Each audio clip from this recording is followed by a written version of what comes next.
আল্লাহ তাআলা কোরআনুল কারীমের মধ্যে বলছে ওমা হাযিহিল হায়াতুদ দুনিয়া ইল্লা লাহবুন ওয়া লাইব। এই কথাটা কোরআনে বারবার আছে। আল্লাহ বলছে বান্দা শোনো, দুনিয়ার জীবন আর কিছুই নয়, শুধুই তামাশা, শুধুই খেলাধুলা।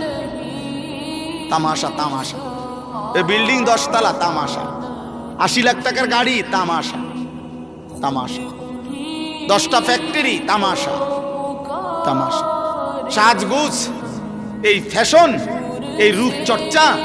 হাই নওজোয়ান, তুমি তোমার দেহ চর্চা করছো, কতভাবে চুল ফিরাইলা, কত প্রসাধনী ব্যবহার করলা, নিজের শরীরের ফিটনেস ধরে রাখার জন্য কত আয়োজনই করলা।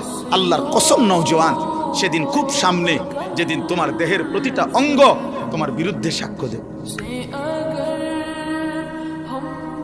ওয়াশাহিদা আলাইহিম সামউহুম ওয়া আবসারুহুম ওয়া জুলুদুহুম। আল্লাহ বলেন কান, চোখ, ও জুলুদ মানে সমস্ত চামড়া, সারা দেহের চামড়া। আল্লাহ তাআলা বলছে বান্দা তোমাদের কর্মকাণ্ড সম্পর্কে আমি আল্লাহর সামনে সাক্ষ্য দেব, সাক্ষ্য দেবে। আল্লাহ তাআলা বলছে ইন্নামা বাগিয়ুকুম আলা আনফুসিকুম।